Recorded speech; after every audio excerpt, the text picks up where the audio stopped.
Hi friends, welcome to GVK study circle. ఈ వీడియోలో ఫిబ్రవరి 18, 2026కి సంబంధించి వార్తలు నిలిచిన జాతీయ, అంతర్జాతీయ, రాష్ట్రీయ అంశాల గురించి, వార్తలు నిలిచిన వ్యక్తులు, అవార్డులు, పుస్తకాలు, మరి క్రీడా సంబంధిత సమాచారం, ఒక్కొక్క అంశాన్ని వివరంగా తెలుసుకుందాం. అంతకంటే ముందుగా నిన్నటి డైలీ కరెంట్ అఫైర్స్ వీడియోలో అడిగిన ప్రశ్నకి వివరణతో కూడిన సమాధానాన్ని చూద్దాము. సో క్వశ్చన్ వచ్చేసి లీడ్ బ్యాంక్ స్కీమ్ పైన అడగడం జరిగింది. ఆల్రెడీ మన డైలీ కరెంట్ అఫైర్స్ వీడియోలో లాస్ట్ 2 days బ్యాక్ డిస్కస్ చేసిన టాపిక్నే ప్రశ్నగా ఇచ్చాను. ప్రశ్నని మరొకసారి చూడండి. లీడ్ బ్యాంక్ స్కీమ్ లేదా లీడ్ బ్యాంక్ పథకము ఏ సంవత్సరంలో ఏ కమిటీ సిఫార్సుల మేరకు ఎవరిచే ప్రారంభించబడింది, మరి ఉద్దేశం ఏంటి? ఇక్కడ అబ్జర్వ్ చేస్తే లీడ్ బ్యాంక్ స్కీమ్ లేదా లీడ్ బ్యాంక్ పథకంని 1969 ఇయర్ గుర్తుంచుకోండి, వెరీ వెరీ ఇంపార్టెంట్. 1969 డిసెంబర్ నెలలో, సో డిసెంబర్ 1969లో ఆర్బీఐ ప్రారంభించింది. సో ఆర్బీఐ చే ప్రారంభించడం జరిగింది. RBI reserve bank of India, భారతదేశంలో బ్యాంకులకే bank, apex bank, supreme bank, regulatory bank. So RBI 1969 ఇయర్లో లీడ్ బ్యాంక్ స్కీమ్ని ప్రారంభించడం జరిగింది. ఏ కమిటీ సిఫార్సుల మేరకు అంటే గుర్తుపెట్టుకోండి, very very important, Nariman committee సిఫార్సుల మేరకు. సో నారీమన్ కమిటీ సిఫార్సుల మేరకు ఈ లీడ్ బ్యాంక్ స్కీమ్ని ఆర్బీఐ ప్రారంభించింది 1969 ఇయర్లో. మీరు పోటీ పరీక్షల్లో ఇప్పటికే చాలాసార్లు లీడ్ బ్యాంక్ స్కీమ్ గురించి చూసే ఉంటారు. చాలా ఇంపార్టెంట్. లీడ్ బ్యాంక్ స్కీము ఏ కమిటీ సిఫార్సుల మేరకు ఏర్పాటైంది, ఎకానమీ సబ్జెక్ట్లో చాలా ఇంపార్టెంట్. స్కీమ్స్ రిలేటెడ్గా మీరు నేర్చుకునేటప్పుడు కూడా ఈ టాపిక్ని నేర్చుకునే ఉంటారు. ఓకేనా, గుర్తుపెట్టుకోండి. కొన్ని కమిటీల పైన ప్రత్యక్ష శ్రద్ధను చూపండి. ఉదాహరణకి NABARD, national bank for agriculture and rural development. నాబార్డ్ని ఏ కమిటీ సిఫార్సుల మేరకు ఏర్పాటు చేయడం జరిగింది అని చాలాసార్లు 10 సార్లు పోటీ పరీక్షల్లో ప్రశ్నగా అడగడం జరిగింది. 1982 ఇయర్ శివరామన్ కమిటీ సిఫార్సుల మేరకు నాబార్డ్ ఏర్పాటైంది. ఈ కమిటీలపైన ఎక్కువగా ఫోకస్ చేయండి. మన కరెంట్ అఫైర్స్లో భాగంగా సందర్భానుసారంగా అవన్నీ కూడా నేను కంప్లీట్ చేస్తున్నాను. ఇక్కడ అబ్జర్వ్ చేస్తే నారీమన్ కమిటీ సిఫార్సుల మేరకు 1969 డిసెంబర్లో ఆర్బీఐ లీడ్ బ్యాంక్ స్కీమ్ని ప్రారంభించింది. మరి ఎందుకు రీసెంట్గా మన కరెంట్ అఫైర్స్లో భాగంగా లీడ్ బ్యాంక్ స్కీమ్ గురించి డిస్కస్ చేసామంటే ఇటీవల లీడ్ బ్యాంక్ స్కీమ్కి సంబంధించి ఆర్బీఐ సవరణలు వార్తల్లోకి వచ్చినాయి. ఆ కంటెక్స్ట్లో డిస్కస్ చేశాము. ఇక ఉద్దేశం ఏంటి? లీడ్ బ్యాంక్ స్కీమ్ యొక్క ఉద్దేశం ఏంటంటే బ్యాంకులు, ప్రభుత్వ విభాగాలు మరియు ఇతర అభివృద్ధి సంస్థల మధ్య సమన్వయాన్ని ఏర్పరచడమే ఈ లీడ్ బ్యాంక్ స్కీమ్ యొక్క ప్రధాన ఉద్దేశం. ఎనఫ్. ఓకేనా, ఏదైనా ఒక పథకం వార్తల్లోకి వచ్చింది, ఒక స్కీమ్ న్యూస్లోకి వచ్చిందంటే ఎప్పుడు ప్రారంభమైంది, నోడల్ ఏజెన్సీ ఏంటి, అండ్ ఏ కమిటీ సిఫార్సుల మేరకు ఏర్పాటైంది, కొన్నిటి విషయానికి వస్తే ఉద్దేశం ఏంటి చూస్తే సరిపోతుంది. ఓకేనా, నారీమన్ కమిటీ సిఫార్సుల మేరకు జిల్లా స్థాయి అభివృద్ధి కార్యక్రమాల సమన్వయం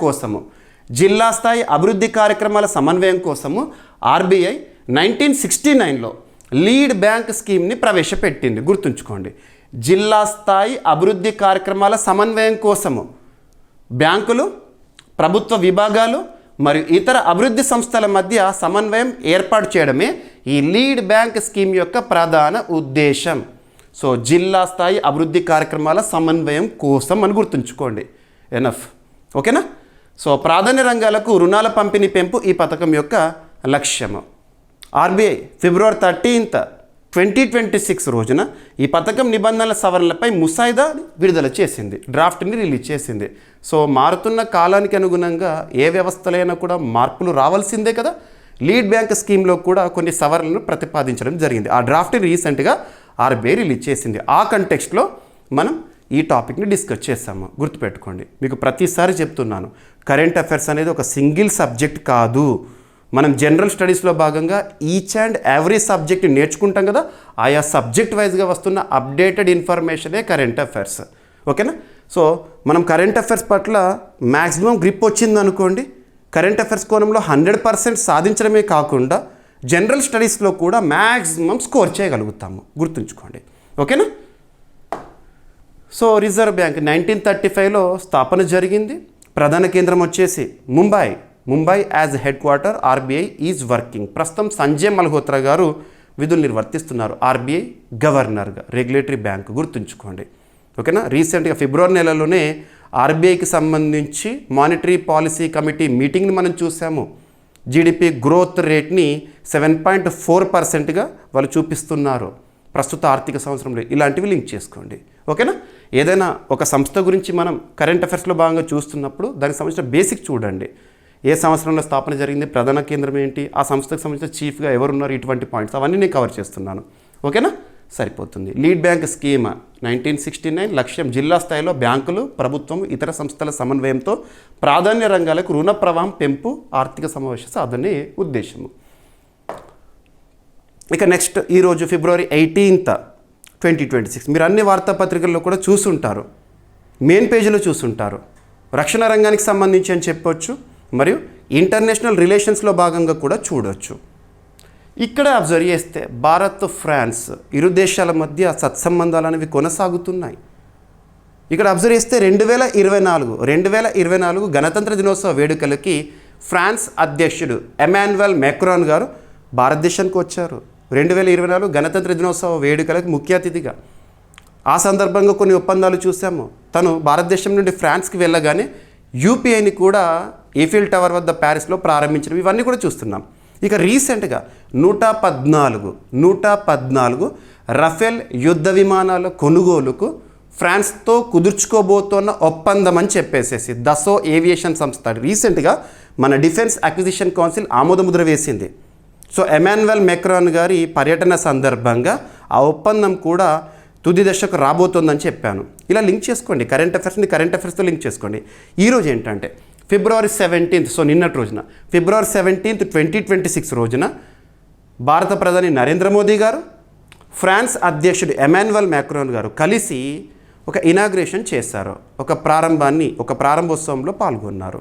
అదేంటో చూద్దాము, దేనికి సంబంధించో చూద్దాము. ఓకేనా? సో ఇక్కడ అబ్జర్వ్ చేస్తే భారత్, ఫ్రాన్స్ వ్యూహాత్మక భాగస్వామ్యం మరియు ఎయిర్బస్ H125 అసెంబ్లీ లైన్ని ప్రారంభించారు. ఎక్కడ అంటారు? సో ఇది కర్ణాటక రాష్ట్రంలో ఉంటుంది ఈ మ్యానుఫ్యాక్చరింగ్ యూనిట్ అనేది. ఈ ఎయిర్బస్ H125 హెలికాప్టర్స్ ఏవైతే ఉంటాయో వాటిని యూరోకాప్టర్ AS350 అని కూడా పిలుస్తారు ఒకప్పుడు. ఇప్పుడు H125 హెలికాప్టర్స్ అంటారు, గుర్తుంచుకోండి. ఓకేనా?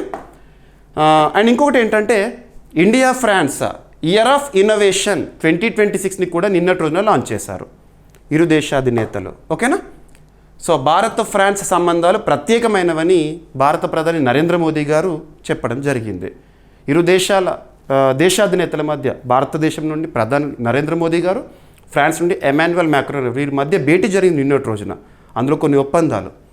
దశాబ్దాలుగా ఫ్రాన్స్ భారత్కు కీలక వ్యూహాత్మక భాగస్వామిగా కొనసాగుతోంది. ఐక్యరాజ్యసమితి భద్రతా మండలిలో శాశ్వత సభ్యత్వ దేశం ఫ్రాన్స్, గుర్తుంచుకోండి. ఇది ఇంపార్టెంట్ లైన్. కర్ణాటక రాష్ట్రంలోని వేమగల్లో ఎయిర్బస్ H125 హెలికాప్టర్ తయారీ అసెంబ్లీ లైన్ని ప్రధాని మోదీ గారు మరియు ఫ్రాన్స్ అధ్యక్షుడు ఎమాన్యుయల్ మ్యాక్రాన్ గారు వర్చువల్గా ప్రారంభించారు. గుర్తుంచుకోండి. మనం ఫిబ్రవరి 16th నుండి భారత్ ఆతిథ్యంలో ఇండియా AI ఇంపాక్ట్ సమ్మిట్ని చూస్తున్నాం కదా. అందులో వివిధ దేశాధినేతలు వచ్చారు కదా, అందులో ఫ్రాన్స్ అధ్యక్షుడు కూడా ఉన్నారు. ఈ సందర్భంగా ఈ భేటీ అనేది జరిగింది. మరి ఈ ప్రాజెక్ట్ అంతరిక్ష రక్షణ తయారీ సహకారాన్ని మరింత బలోపేతం చేస్తుంది అంటున్నారు. ఈ H125 హెలికాప్టర్స్ యొక్క ప్రత్యేకత ఎవరెస్ట్ ఎత్తుల్లో కూడా పనిచేసే హెలికాప్టర్ తయారీ లక్ష్యంగా ప్రకటించారు ఈ H125 హెలికాప్టర్స్, గుర్తుంచుకోండి. ఇక గతంలో కూడా చరిత్ర కాలంలో తీసుకుంటే కూడా భారత్, ఫ్రాన్స్ మధ్య ఒక ఇంపార్టెంట్ పాయింట్ ఏంటంటే ఇంటర్నేషనల్ సోలార్ అలయన్స్. భారత ప్రధాని నరేంద్ర మోదీ గారు, ఫ్రాన్స్ దేశం నుండి ఫ్రాంకోయిస్ హాలండే గారు సంయుక్తంగా ఇంటర్నేషనల్ సోలార్ అలయన్స్ని 2015 ఆ సమయంలో ప్రారంభించారు. గురుగ్రామ్, హర్యానా కేంద్రంగా, గుర్తుపెట్టుకోండి. ఓకేనా? సో భారత్, ఫ్రాన్స్ వ్యూహాత్మక భాగస్వామ్యం అనేది 1998లో ప్రారంభమైంది. ఏ రంగాలు అంటే రక్షణ, అణుశక్తి, అంతరిక్షం, ఇండో పసిఫిక్ భద్రత అనేది కీలకము. ఎయిర్బస్ ఫ్రాన్స్లోని టూలూజ్ కేంద్రంగా ఉన్న యూరోపియన్ అంతరిక్ష సంస్థ. H125 హెలికాప్టర్ ఎత్తైన ప్రాంతాల్లో రక్షా ప్రయాణాలకు వినియోగించే తేలికపాటి లైట్ హెలికాప్టర్. మరి భారతదేశంలో తయారీ లేదా మ్యానుఫ్యాక్చరింగ్ అసెంబ్లీ లైన్ అంటున్నాను కదా. సో ఎయిర్బస్ ఏమో ఫ్రాన్స్ సంబంధించింది. మరి భారతదేశం నుండేమో Tata advanced systems limited, Tata అని గుర్తుంచుకోండి. ఇది ఇంపార్టెంట్ పాయింట్. ఫ్రాన్స్ రాజధాని వచ్చేసేసి ప్యారిస్. ఏదైనా ఒక దేశం గురించి చూస్తున్నప్పుడు మెయిన్ పాయింట్స్ ఏంటంటే క్యాపిటల్ చూడండి, కరెన్సీ చూడండి, అక్కడ దేశాధినేతగా ఎవరున్నారు. సో ప్యారిస్, కరెన్సీ వచ్చేసి యూరో, అధ్యక్షుడు ఎమాన్యుయల్ మ్యాక్రాన్, అక్కడ ప్రధానిగా సెబాస్టియన్ లొకోర్ను గారు ఉన్నారు. సరిపోతుంది, రైట్. సో ఇది మన first topic, Tata air bus అని గుర్తుంచుకోండి. ఇక నెక్స్ట్ వచ్చేసేసి రీసెంట్గా February 1 సండే రోజున భారత ఆర్థిక శాఖ మంత్రి నిర్మలా సీతారామన్ గారు 2026-27 ఆర్థిక సంవత్సరానికి ఉద్దేశించిన యూనియన్ బడ్జెట్ని పార్లమెంట్లో ప్రవేశపెట్టారు. ఆ సందర్భంగా చాలా పథకాల గురించి కూడా ప్రస్తావించారు బడ్జెట్లో. అందులో ఒక ఇనిషియేటివ్ ఏంటంటే భారత్ విస్తార్ గురించి ప్రకటించడం జరిగింది. సో ఇక్కడ భారత్ విస్తార్ని February 17, 2026 రోజున కేంద్ర వ్యవసాయ శాఖ మంత్రిగా ఉన్న శివరాజ్ సింగ్ చౌహాన్ గారు ప్రారంభించారు. సో ప్రత్యేకత ఏంటి అంటారు, ఈ భారత్ విస్తార్ అనేది కృత్రిమ మీద ఆధారిత బహుభాషా వ్యవసాయ సలహా వేదిక, బహుభాష మల్టీ లాంగ్వేజ్ బేస్గా పనిచేస్తుంది. ఓకేనా. సో వ్యవసాయ రంగానికి సంబంధించి నోడల్ మినిస్ట్రీ ఏదైనా ఒక ఇనిషియేటివ్ గురించి లేదా ఒక పోర్టల్ గురించి ఒక డిజిటల్ ప్లాట్ఫామ్ గురించి చూస్తున్నప్పుడు నోడల్ మినిస్ట్రీ ఏంటో చూడండి, ఏ మంత్రిత్వ శాఖ పరిధిలో చూడండి. ఇది ministry of agriculture and farmers welfare, ప్రస్తుతం కన్సర్న్ మినిస్టర్గా శివరాజ్ సింగ్ చౌహాన్ గారు ఉన్నారు.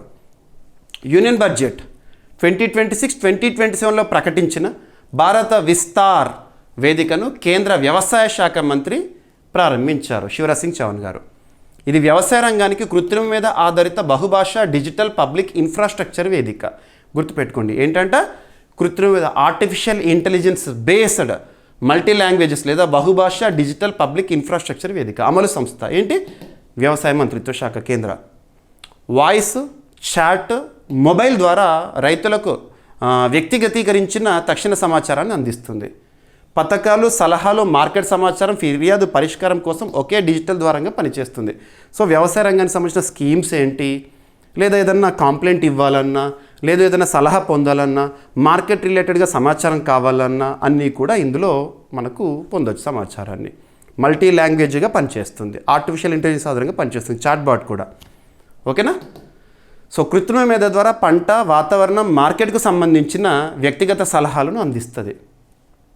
పథకాల అర్హత, దరఖాస్తు స్థితి, లాభాల వివరాలు ఒకే చోట తెలుసుకునే వీలు కల్పిస్తుంది. ఏం లేదు, వ్యవసాయ రంగానికి సంబంధించి సమస్త సమాచారాన్ని ఒకే వేదిక పైన. భారత్ విస్తార్ దేనికి సంబంధించింది, వ్యవసాయ రంగానికి సంబంధించింది. ఓకేనా.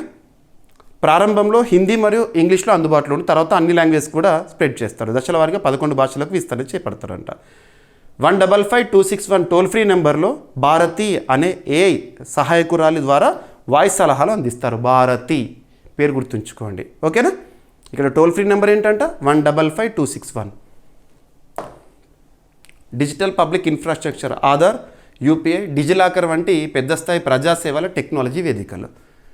వ్యవసాయంలో కృత్రిమ మీద పంట సలహాల కోసము, వాతావరణ అంచనా కోసము, చీడపీడ గుర్తింపు, మార్కెట్ సమాచారం కోసం వినియోగము. Right.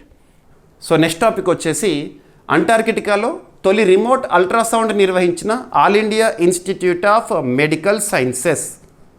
So all India institute of medical sciences రెగ్యులర్గా న్యూస్లోకి వస్తుంది. ద బెస్ట్ ఎగ్జాంపుల్ ఏంటంటే నిన్నటి డైలీ కరెంట్ అఫైర్స్ వీడియోలో కూడా సూపర్లేటివ్ టాపిక్స్గా ఎయిమ్స్ గురించి మనం డిస్కస్ చేసాము. తొలి ముఖ మార్పిడి అని చెప్పేసేసి. సో లింక్ చేసుకోండి. సో ఇక అంటార్కిటికాలో భారత్ యొక్క స్టేషన్స్ పేర్ల పైన పోటీ పరీక్షలో రెగ్యులర్గా క్వశ్చన్స్ అడుగుతున్నారు. ఇక్కడ అబ్జర్వ్ చేస్తే all India institute of medical sciences New Delhi వైద్యులు సుమారు 12,000 కిలోమీటర్ల దూరంలో ఉన్న భారత్ మైత్రి పరిశోధన కేంద్రం అంటార్కిటికాలో రియల్ టైం అల్ట్రాసౌండ్ పరీక్షను నిర్వహించారు. సో ఈ ప్రాంతంలో, అత్యంత శీతల ప్రాంతంలో, అత్యంత దూర ప్రాంతాల్లో నిపుణ వైద్య సేవలు అందించగల సామర్థ్యాన్ని ఇది నిరూపించిందంట.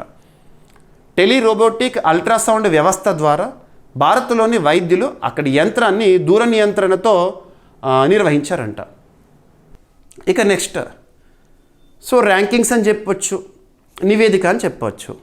పోటీ పరీక్షల్లో సూచీలు, నివేదికలు, ర్యాంకింగ్స్ పైన రెగ్యులర్గా క్వశ్చన్స్ అడుగుతున్నారు. ఇటువంటి టాపిక్స్ని చూస్తున్నప్పుడు ఆ ర్యాంకింగ్స్ చూడండి, ఆ నివేదికను రిలీజ్ చేసిన సంస్థ పేరేంటో చూడండి. ఇది వ్యవసాయ రంగానికి సంబంధించి, వ్యవసాయ ఉద్గారాలకి సంబంధించింది. సో వ్యవసాయ ఉద్గారాల్లో ప్రధానంగా ఉన్న 6 దేశాల్లో భారత్ ఉందంట. సో వ్యవసాయ ఉద్గారాల్లో టాప్ 6లో భారత్ ఉందంట.